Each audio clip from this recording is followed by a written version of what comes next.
Good evening and welcome back to Prime of Midlife. It's Friday night, we've survived the week. And no, I have not taken my meter reading as yet because... Oh dear God in heaven, look at the size of that spider. Okay, as long as the spider doesn't move, we're good. I shall be keeping an eye on that. Anyway, what was I talking about?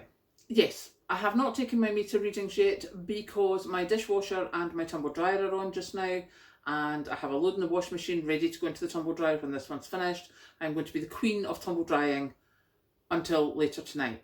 Then I will go take photographs and put my meter readings in. According to Mandy, they have said that there will be a couple of days grace for people to get their meter readings in because they know it's going to be busy tonight. So that's the first thing. The rest of this evening's discussion will be consisting of the NHS and shopping. Because shopping, who wouldn't do shopping? But yeah, I wanted to talk about the NHS because there's all this rubbish going on just now. There's a lot of speculation going on about how the government's going to pay for these tax cuts. Are they going to borrow? What's going to happen to the government's obligations that they already have? And I think for most of us, whether you work in the NHS or not, I think most of us thought that the pay rise offered to nurses after COVID was risible, derisory, disgusting, just pathetic, etc. And many of us have said that, and it's been said in various places.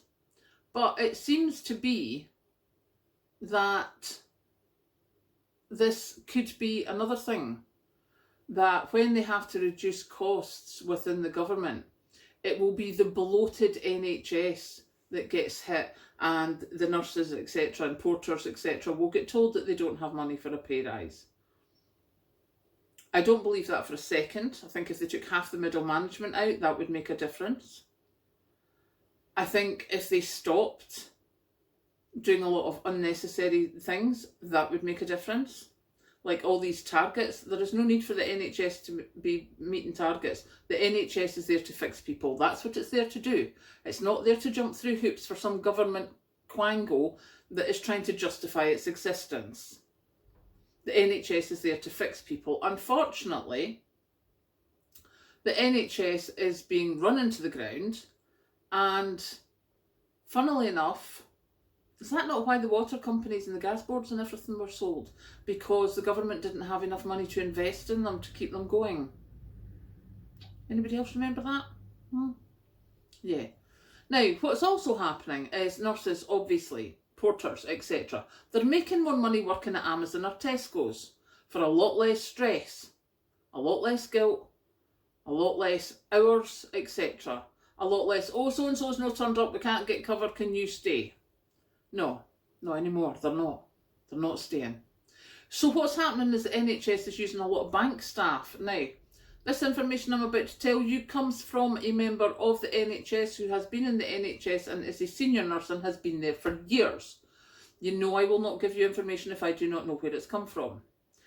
And this lady, what I know, I know, really bad grammar, but this lady, what I know personally and have known for many, many years, she was offered £54 an hour to do a bank shift.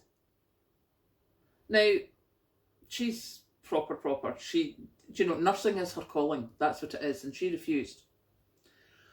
But if you're a nurse that's struggling to get by, why would you stay at the hospital when you can get paid £54 an hour for doing bank staff? Now, all right, you've got limits on how many hours you can do, etc., etc., but that £54 an hour that nurse is getting paid will be going through an agency or something, and it will probably cost the hospital £100 an hour. And our actual full-time nurses employed by the NHS are struggling to get over minimum wage. This is ridiculous. Look at me being so calm. Are we impressed? I am very impressed. So this is why we're not getting the staff in the NHS and why they're having to go abroad to get nurses, etc.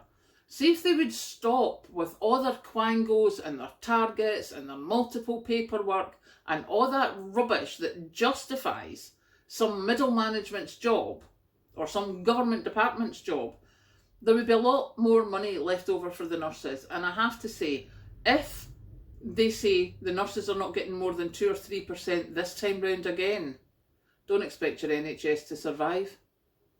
Because I wouldn't ask my friend or my daughter or anyone else I know to work in those conditions. But what's going to happen is there's going to be a mass exodus, and then the government, if it's still the Tories, are going to stand there and say, oh, we can't afford to invest, we'll need to privatise it, we'll need to sell sections off. Do not even start me on that one. I am so concerned. I have been reading the Financial Times. Now, believe you me, that takes a lot of brain work.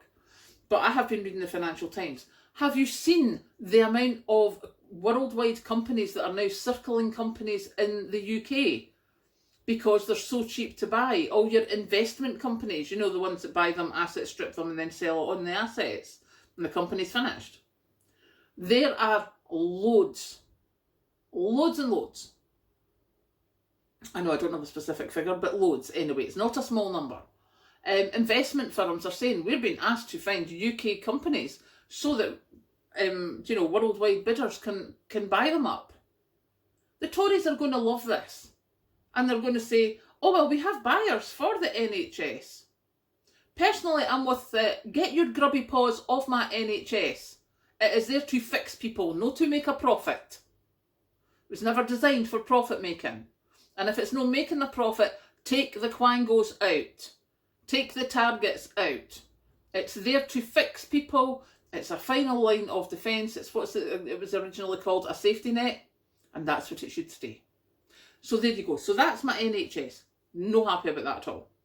The other thing, which is just a wee bit of information, I was fluttering about the computer and I thought, oh, I'll go and check my ASDA order last year against my ASDA order this year. Well, not that I've made an ASDA order, but I went and had a wee bit of look. So there was things like, as you know, if you've seen the videos, I use the UHT skimmed milk for my tea. And I buy a 6 box. You've seen it on the video of my new shelves, the little red box, or that might possibly be Tesco's one. But 6 cartons of UHT milk was £4 in October last year. It's now £5.75. Quite a hefty increase. Butter has gone from £1.48 to £2, as you know. A 1.6 kilogram chicken in a bag. Don't ask me why I bought that. I don't know. It has gone from £4.50 to £6. 5% minced beef, 1 kilo, has gone from £5.20 to £6.30. So that's gone up £1 in a year. The chips aren't too bad. The Richmond sausages aren't too bad. Breaded cod. Yeah, so I think that's about the worst ones. But in total, because I've got things like 6 crumpets, it went from 50p to 60p. Your bleach went from £1.10 to £1.20. So basically, what was £52.54 is now £64.15. So that's a 22% increase. So this is not the time to stop prepping. I know the electricity bills are going to go up, but if you can get the basics to give yourself half a chance, please do. Because food is not going to stop going up either, because now all these production lines are having to pay the higher energy bills. So prices of food is going to go up. If you've still got any stashes left, get spending on food, because you're going to need it. So that is me for the Friday night. We are going to be supporting our NHS. We are going to be checking our stockpile tomorrow to make sure, see what I need when I'm in Perth on Sunday morning. And now I am going to go and catch you later, and I'm actually, I mean, look, I go try to turn this around. This is like ridiculous. Let me see, let me show you. Look at the size of that spider. Oh dear goodness. So now I go, and I will catch you later, and I'll wait, go and run and hide in the sitting room.